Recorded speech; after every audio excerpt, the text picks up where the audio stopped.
Good morning, student. Today we will discuss our next topic, that is allergy. Actually, these are the disorder of the immune system.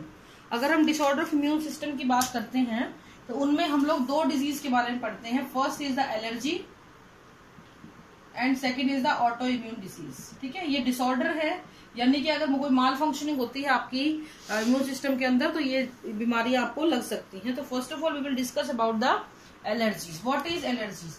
तो आपको ये पता होना चाहिए बच्चों कि अगर आपको कोई चीज की खुशबू आ रही है, बदबू आ रही है, हीट वगैरह सब कुछ आप समझ पा रहे हो, चीजों को टेस्ट कर पा रहे हो, that is your sensitivity. But if you are reacting toward that particular substance, that is called allergy. तो अगर किसी भी सब्सटेंस के लिए आप हाइपर सेंसिटिव हो जाते हो, hyper sensitivity of an organism towards any substance is called as allergy.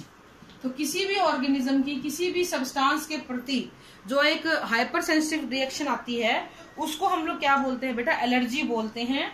और इन सब्सटेंसेस को जिनकी वजह से एलर्जी कॉज होती है, the substances which cause allergy are called as allergens.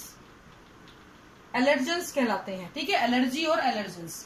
Allergens is the basic cause of the allergies. ये क्या हो सकते हैं बेटा? ये डस्ट हो सकती है, ये पोलन ग्रेन हो सकते हैं, ये कोई फाइबर हो सकता है, ये कोई फर हो सकता है, ये कोई फूड आइटम हो सकता है, ये कोई क्लोथिंग आइटम हो सकता है, ये टेम्परेचर हो सकता है, ठंडा गर्म कुछ भी हो सकता है. तो इस प्रकार से कोई आपका कॉस्मेटिक आइटम हो सकती है, कोई आपकी मेडिसिन हो सकती है, कुछ भी हो सकता है ये. तो ये कोई भी चीज हो सकती है. देखो, एक चीज हमेशा ध्यान रखो कि एक चीज अगर किसी को एलर्जी कर रही है तो दूसरे को भी करेगी, ऐसा नहीं है. Allergy is confined to a particular person. तो ये सभी को अफेक्ट नहीं करती है, ये जिसको है उसी को अफेक्ट करती है. तो इसका मतलब ये नहीं है कि डस्ट से अगर एक इंसान को एलर्जी है तो उसके घर में सभी को एलर्जी हो जाएगी, ऐसा नहीं होता है. अब इसमें सिम्टम्स कैसे आएंगे? ये क्या करता है बेटा? इसमें आपको बहुत ज्यादा नेजल डिस्चार्ज होगा. ठीक है, आपकी आंखों में से पानी आएगा, running eyes, tear from eyes.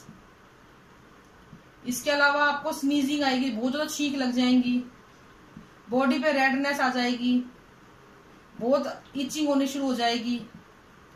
ठीक है, तो स्किन और म्यूकस जो होती है वो इफेक्ट होनी शुरू हो जाती है, खुजली हो जाएगी. ब्रीदिंग में सबसे बड़ी, अगर बहुत ही सीवियर है तो डिफिकल्टी इन ब्रीदिंग, ये आपको हो सकती है इन ब्रीदिंग. तो ये चीजें आपको यहाँ पे देखने को मिल सकती हैं जब भी कभी ये बीमारियां होती हैं. ठीक है, एलर्जीज होती हैं. Now what are the causes of allergy? ऐसा क्या हो गया बॉडी के अंदर, जैसे ही आपकी बॉडी में कोई एलर्जन जाता है, आपकी बॉडी की इम्यूनोग्लोबिन ई, एप्सिलॉन जो एंटीबॉडी थी वो बढ़ जाती है. द अमाउंट ऑफ एप्सिलॉन जो होती है एंटीबॉडी वो बढ़ जाती है. और इसकी वजह से जो मास्ट सेल होती है, इसके अलावा जो मास्ट सेल हैं वो सिक्रीट करना शुरू कर देती है बेटा हिस्टामिन और सीरोटोनिन. और हिस्टामिन और सीरोटोनिन जैसे ही आपकी बॉडी में बढ़ता है it produce the allergic responses. Allergy की कैरेक्टराइज कैसे बने हुए कि अगर आपकी बॉडी में IgE बढ़ी हुई है, आप अगर ब्लड टेस्ट कराते हो तो आपको अगर एलर्जी है तो आपको पता लग जाएगा आपकी बॉडी के अंदर IgE जो है वो काफी बढ़ा हुआ मिलेगा आपको. ठीक है, क्या होता है इसके अंदर, जैसे ही कोई आपकी बॉडी में एलर्जन आता है तो पहली बार में तो कोई खास इफेक्ट उसको होता नहीं है उसका, लेकिन जैसे ही आप दोबारा से वो एलर्जन आपकी बॉडी में आता है, आपकी बॉडी धुआंधार रिस्पॉन्स करना शुरू करती है, क्योंकि पहली बार में एंटीबॉडी थोड़ी बनी होती है तो वो काउंटर कर लेती है. लेकिन दूसरी बार आपको पता है बूस्टर रिस्पॉन्स आएगा, जरूरत से ज्यादा एंटीबॉडी बन जाती है, और जरूरत से ज्यादा एंटीबॉडी बनने की वजह से जरूरत से ज्यादा हिस्टामिन और सीरोटोनिन बन जाता है. तो होगा क्या, आपकी जो ब्लड वेसल्स हैं वो डायलेट कर जाएंगी, फैल जाएंगी. ठीक है, आपकी जो ब्लड कैपिलरीज की जो परमिएबिलिटी है वो बढ़ जाएगी. परमिएबिलिटी बढ़ने की वजह से जितना भी फ्लूइड इसके अंदर था वो लीक आउट हो जाएगा, यानी कि बाहर पानी निकलना शुरू हो जाएगा. कैपिलरी से, वेसल से फ्लूइड लीक आउट होगा, और अगर आपके ब्लड वेसल में से फ्लूइड लीक आउट हुआ तो it can cause blood pressure down. आपका ब्लड प्रेशर जो है वो डाउन चला जाएगा.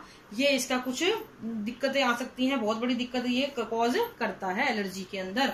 अब होता क्या है एलर्जी के अंदर, आप देखिए जरा, इसकी एग्जांपल अगर मैं आपको बताना चाहूँ तो हे फीवर है, डस्ट वगैरह से, पोलन वगैरह से होती है. एस्थमा है, और भाई आपका एनाफ्लेक्सिया है, सांस लेने में दिक्कत होने शुरू हो जाती है। ठीक है, ये डिजीज इसके अंदर हो सकती हैं। अगर हम इसके ट्रीटमेंट की बात करें, इसके इलाज की बात करें बच्चों, तो इसका इलाज सिर्फ यही है कि आप एंटी हिस्टामिन लें, सिट्राजिन, लेवोसिट्राजिन, आईविल जिसको आप बोल रहे थे, वो सभी लेने पड़ते हैं आपको। इसके अलावा अगर सीवियर कंडीशन है तो एड्रेनलिन भी आपको लेना पड़ सकता है, या स्टीरॉयड के और डेरिवेटिव्स जो है उनको आपको कंज्यूम करना पड़ सकता है with the help of consultancy of doctor की सलाह से। अपने आप इसको आप नहीं ले सकते हैं। ठीक है, तो ये हो गया बेटा एलर्जीज का। Hyper sensitivity toward any substance, वो कुछ भी हो सकता है। कुछ लोगों को दूध की एलर्जी होती है, किसी को दही की एलर्जी होती है, किसी को गेहूं की एलर्जी होती है, किसी को चावल की एलर्जी है, ग्लूटेन एलर्जी जिसको हम बोल देते हैं, लैक्टोज एलर्जी बोल सकते हैं। तो विभिन्न प्रकार की एलर्जी हैं जो आपको नुकसान पहुंचाती हैं। फिर आती है अगली डिजीज आपकी ऑटो इम्यूनिटी।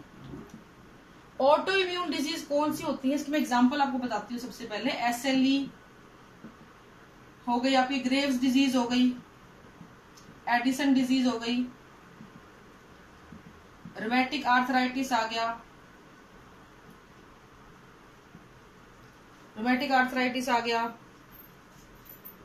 इसके अलावा रूमेटिक फीवर आ गया। तो ये कुछ बीमारियां हैं। अब इसमें होता क्या है बेटा, ऑटो इम्यून वर्ड में ही आंसर है।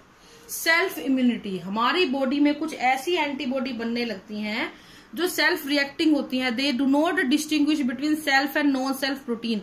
इनके लिए बाहर से कोई पैथोजन आ रहा है वो भी दुश्मन है, इनकी बॉडी में कोई प्रोटीन बन रहा है वो भी दुश्मन है। यानी कि हमारी बॉडी में एंटीबॉडी का लेवल इतना ज्यादा बढ़ जाता है कि हमारी बॉडी की एंटीबॉडी हमारे ही शरीर को नुकसान पहुंचाना शुरू करती है। इसको हम बोल देते हैं auto immune disease. So basically in this type of disease our immune system is failed to distinguish between or recognize the self and non self protein and destroying the body's own cells. ये अपनी body की खुद की proteins को नुकसान पहुंचाना शुरू करता है, इसी में खुद की ही दिक्कतें करने लगता है। अगर इसकी कॉजेज की बात करें तो जेनेटिक फैक्टर्स हो सकते हैं इसके अंदर।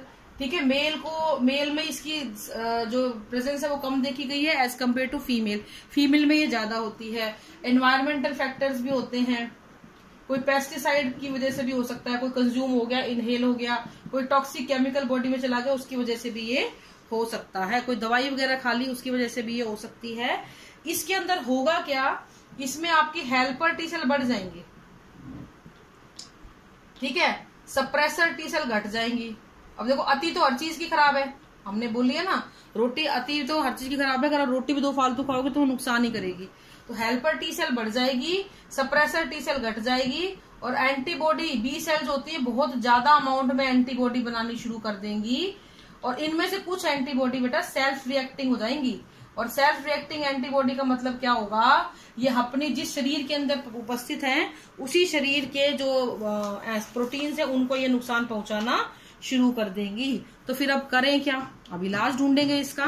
तो इसका इलाज क्या है बेटा, इसका सबसे बड़ा इलाज है ये बढ़ी हुई इम्यूनिटी है ना, इसको घटा दें। तो we will use the immunosuppressant. पहले तरीका तो यही हो सकता है कि हम इम्यूनोसप्रेसेंट को यूज करें, जिसमें कि आपका साइक्लोस्पोरिन आता है और कोर्टिकोस्टेरॉइड्स आते हैं, ये आते हैं। ये आपकी इम्यूनिटी को कम कर देंगे, आपकी ऑटो इम्यून डिसीज कम हो जाएंगी, सीवियरिटी कम हो जाती है इनकी। ठीक है, पूरी तरह रिकवर नहीं होता। दूसरा तरीका ये होता है कि हम लोग उस पेशेंट का प्लाज्मा को, ब्लड को बाहर निकालें, उसके प्लाज्मा को सेंट्रीफ्यूज करें और उसमें जितनी भी एक्सेस एंटीबॉडी बनी है, जो सेल्फ रिएक्टिंग एंटीबॉडी बनी है ना, इनको सबको हम टाइम टू टाइम रिमूव करते रहें। Very costly process. T cell का वैक्सीनेशन कर सकते हैं, सप्रेसर टी सेल बेसिकली, या फिर हम मोनोक्लोनल एंटीबॉडीज बना के डाल सकते हैं जो इन सेल्फ रिएक्टिंग एंटीबॉडी को सप्रेस कर दें। तो ये कुछ तरीके हैं ऑटो इम्यून डिसीज को बचाने के लिए। तो आज बेटा हमने 2 चीजें डिस्कस करी, हमने डिस्कस किया एलर्जी और हमने डिस्कस किया autoimmune disease, and both are due to the malfunctioning of the immune system. Tomorrow we will discuss the immunodeficiency disorder, in which we will discuss about the AIDS. So this is all for today. Thank you and have a nice day.